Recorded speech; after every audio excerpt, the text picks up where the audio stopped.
Hi, can you please state your name and your age? Mike Andrade, 18. Okay.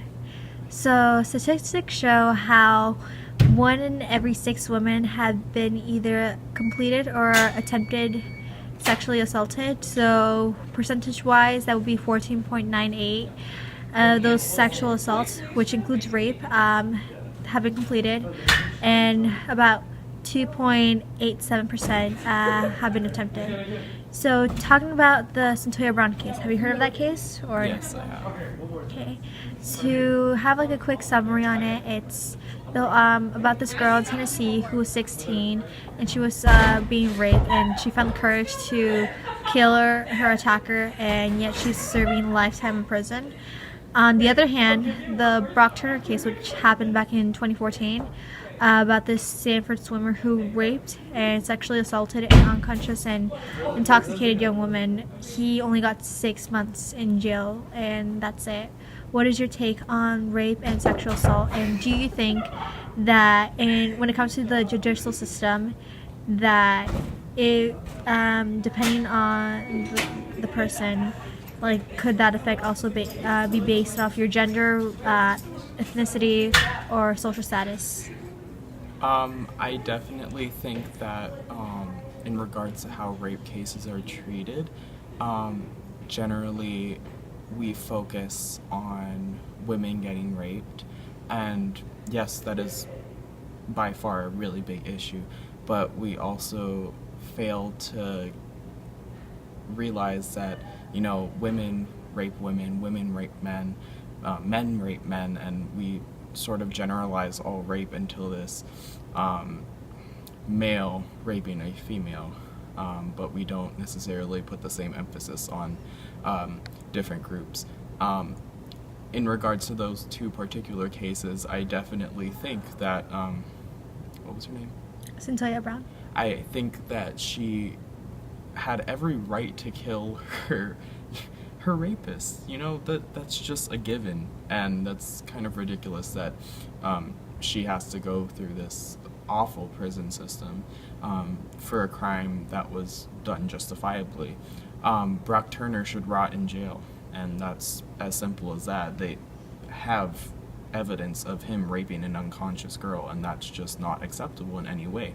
And the fact that he gets away with it, and yet she doesn't get the same kind of reprieve for killing her attacker is a major flaw in our judiciary system. And do you have any final thoughts you want to say on this? No, I do not. Thank you. So, can you please state your name and your age? Danny, 19. So, what I will be talking to you about is rape, and especially how it's acquitted and how it's treated in the trial and the judicial system in the United States. Did you know that 1 in every 6 American women either are attempted or unfortunately completed to get raped, and those who are completed, it's 4.8% of women, while those who are attempted, it's 2.8%. Did you know about that? Not the specific statistics, but I am very well versed on race because I'm really involved in the feminism movement, and just I've had experiences and stuff like that before. So I'm just very into it. So, have you heard of the Centoya Brown case? Is that the one? Is that the one where she had she killed her rapist and now she's facing life in prison? Yes. Yeah. And have you heard of the Brock Turner case? Yeah, the guy who only got 6 months in jail for raping an unconscious woman next to a dumpster because it might ruin his future or whatever. Yeah. So, what is your take on rape in the judicial system? Because in comparison to these two trials, and do you think that when it comes to rape and to the person being acquitted. So do you think it's also based off their gender, their ethnicity, and also their work status? It's based off ethnicity. I know that for a fact because there's a disproportionate gap of like white women who are raped as compared to women of color, and it's mostly because like we're seen as objects. I mean, pretty much all women are like seen as objects in the media, but when you compare like people of color in comparison to white women, like we're seen more as objects and we're seen more as like something that you can take advantage of. So I think like that's an issue. I also think it's an issue with gender because they always see it as the woman's fault, which is probably why the woman who got life in jail is like facing life in jail because it's her fault. And there's always like people act like it's such a blurred line, like a he said, she said. But even in cases when there's clear evidence, like the Brock Turner case, like they still like have sympathy for the man other than the woman, which I don't think makes a whole lot of sense because when you consider like sex, especially like in the historical context, it's always something that like a man does to a woman, but then when it comes to rape, all of a sudden it's the woman's fault, which doesn't make any type of sense, but it's complicated. Do you have any advice to give both to young women and young men who both either get sexually assaulted or raped? I think for young men, like you guys need to educate yourself, and like the fact that like even promoting rape culture is fucked up. Don't make a rape joke. Don't make like, because there's like a billion jokes you can make out there. Rape shouldn't be one of them because that just perpetuates the stereotype.